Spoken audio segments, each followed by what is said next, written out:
Welcome to the Immigrantinlaw channel. After moving to another country, many people experience an unexpected feeling. It seems that everyone around them is living the right way. People are confident, they have clear careers, stable incomes, beautiful homes, clear plans for the future, and you feel like you're starting from scratch again. Why does this feeling arise? Is it objective reality or a psychological effect? And most importantly, how can you deal with it? Today we'll explore what's really behind the feeling of I'm living wrong.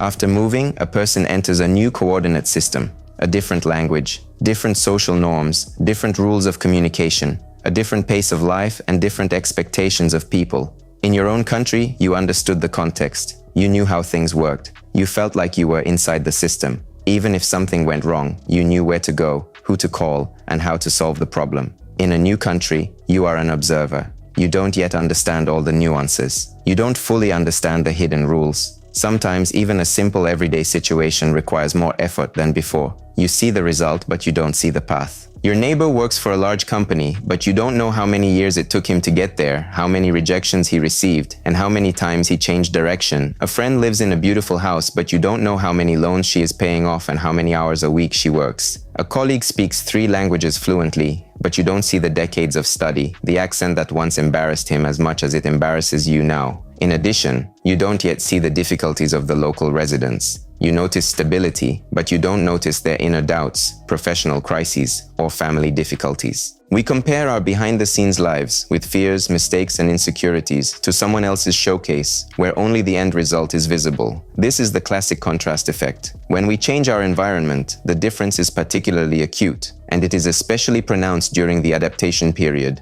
when our own support system is still forming, and the stability of others seems natural and innate.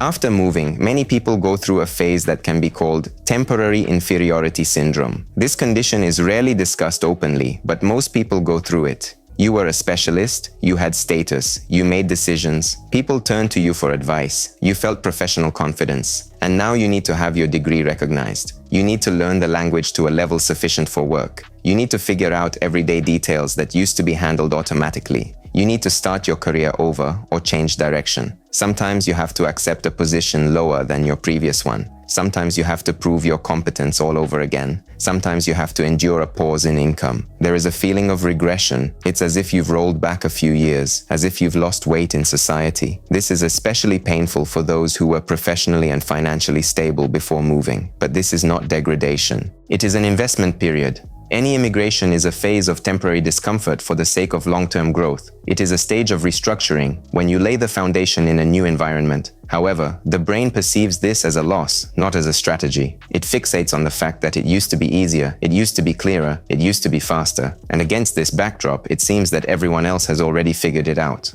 Although in reality, you are simply in a phase of reassembly. And this phase does not equal your real value as a specialist and as a person. Local residents appear calm and confident. They don't rush around. They know the rules. They understand how the system works, from banks to medicine, from taxes to labor laws. From the outside, it looks like internal stability. It's as if they have no doubts or chaos. But this is not because they live more correctly. They simply grew up in this system.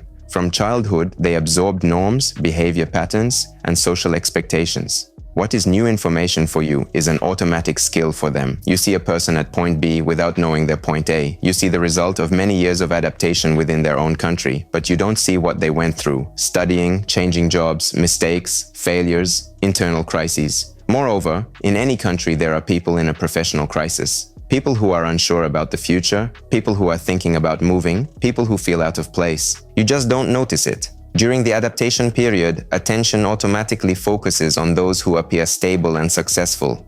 The brain seeks confirmation of its own insecurity. It scans the space and selects examples that reinforce the internal feeling that something is wrong with me. In reality, this is not an objective picture of society. It is a distorted perception through the prism of one's own transitional state.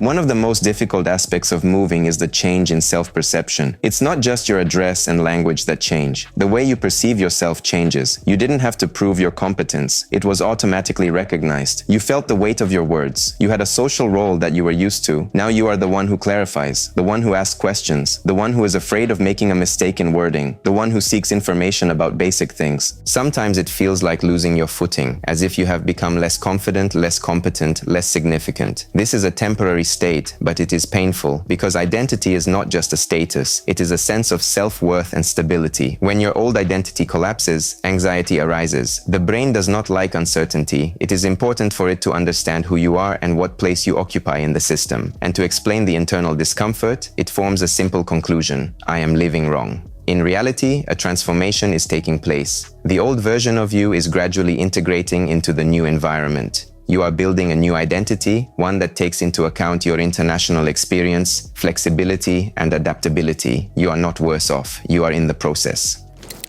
Moving often coincides with actively observing the lives of others. You want to understand your new environment more quickly, so you start looking at how locals and other immigrants live. You subscribe to local accounts. You see how people spend their weekends. You see beautiful streets, cozy cafes, well-kept houses, and travel without visa restrictions. It seems that everyone is already integrated into the system and enjoying life. But social networks reinforce the illusion of normality. Algorithms show bright moments, achievements, and aesthetic images. This is an edited reality, without pauses, without doubts, without difficult stages. No one posts about being rejected for a job, stress over paperwork, language difficulties, inner turmoil, doubts about their own choices. Even if such posts do appear, they remain in the shadows compared to successful content.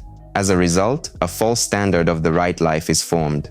Stable work, rapid career growth, perfect integration, and an active social life in the first few months. And if you don't fit into it right away, you feel like you're falling behind. It's as if there is an unspoken deadline by which you have to fit in. But adaptation does not follow a template. Everyone has their own pace, their own starting point, and their own circumstances. Comparing your real path with someone else's filtered feed means putting yourself in a losing position from the start. So, what can be done about it, and how can adaptation be made easier? First, recognize that adaptation takes time. This is not a weakness or personal failure. It is a natural psychological process. On average, psychological stabilization after moving can take 1 to 3 years. This is a normal period of time to form new social connections, learn the language to a comfortable level, and feel stable. It is important to allow yourself to be in the process rather than demanding instant results. The second is to stop comparing different stages. You are comparing your start with someone else's middle of the road. The person who seems confident and integrated into the system to you may have been living here for 10-15 years. You are in the initial phase, where doubts and instability are natural. The correct comparison is to compare yourself today with yourself yesterday. Third, record your progress. Not global achievements, but small steps that gradually form the foundation. Conversation without translation, first local job or project, independently resolving a bureaucratic issue, opening a bank account without stress, a new acquaintance from the local community. Such steps may seem insignificant, but they are what form a sense of control and competence. Fourth, remember the goal. Moving is a strategic decision. It is linked to long-term opportunities, security, quality of life, education for children, professional development. Its results cannot be measured in the first few months. The first few months are a period of adjustment. The real results come later, when your efforts begin to accumulate and have a lasting effect. If you feel that everyone around you is living more correctly, you may simply be in a growth phase. Every immigrant goes through a period of doubt. Everyone feels vulnerable. Everyone compares themselves to others. But the right life is not about conforming to someone else's standards. It is about moving towards your own values. And if you have already decided to move, then you are capable of enduring the adjustment period. And if you are just planning to immigrate to the EU, leave a request for a free consultation with Immigrantinlaw lawyers. We will select the optimal relocation strategy for you, prepare all the necessary documents, explain the nuances of the legislation in detail, and answer all your questions. We will analyze your case, your goals, and your situation without templates. Want to learn more or start the process today? Contact us. All contact details are listed in the description below this video. We are here to help you take a confident step towards a new life. Like, subscribe to the channel, and ask your questions in the comments. I will be happy to answer them. Discover a world of opportunities with Immigrantinlaw.